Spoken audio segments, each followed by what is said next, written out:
sampai. Okey, tu dia. Sudah pun dibelakang perlawanan persahabatan pada malam ni. Bagaimana peluang untuk pasukan Suamparai percubaan? Itu dia gol.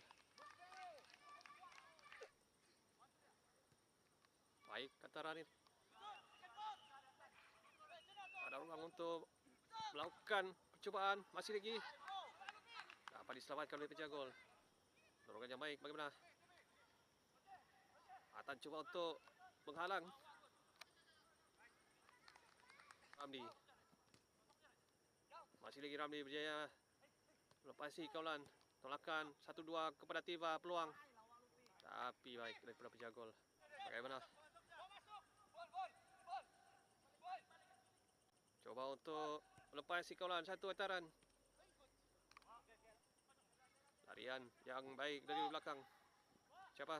Satu setup. Barakan Tiva. Rebatan daripada Tiva. Tapi tersasar. Dan peluang untuk Damian. Satu. Rebatan dapat dilakukan masih lagi. Peluang.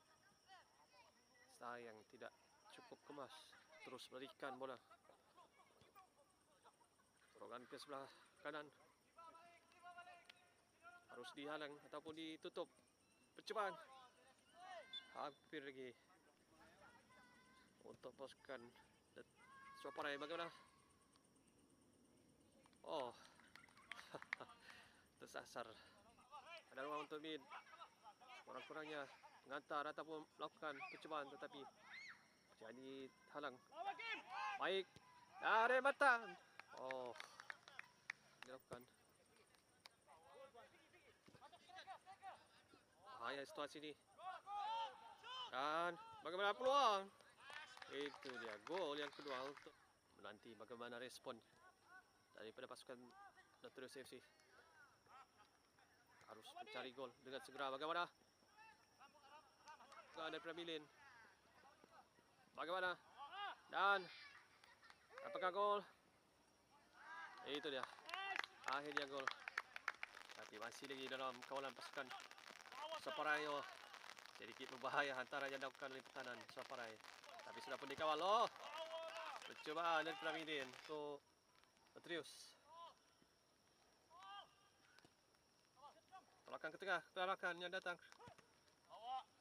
Rebatan dilakukan tetapi pada pasukan Notorious FC. Bagaimana? Masih lagi berjaya untuk melepasi kawalan ataupun terhalang. Tidak dilakukan kawalan ataupun pressing yang ketat. Oh. Gol.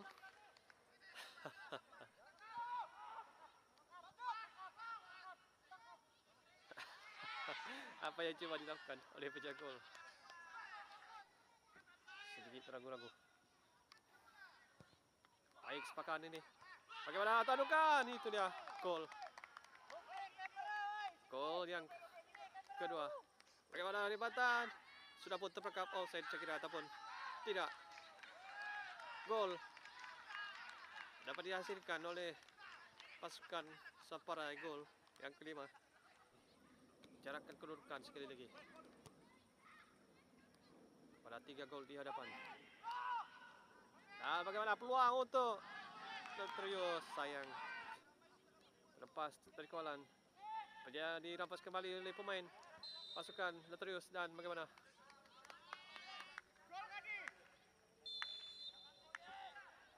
Bagaimana? Oh. Berjaya diselamatkan tetapi masih lagi dalam kawalan pasukan Notorious. Untuk pasukan Notorious. Bagaimana?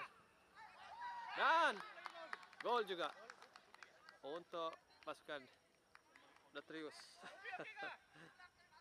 Notorious FC. Ya, peluang untuk pasukan Notorious. Bagaimana? 3 lawan 2 ataupun 3 lawan 3. Rebatan tapi tinggi. Dan itu dia tiupan whistle penamat. Sudah pun dilakukan oleh Brigade Perlawanan. Jadi keputusan masa penuh. Notorious FC 2, 3. Notorious FC 3 dan Suamparai FC 5.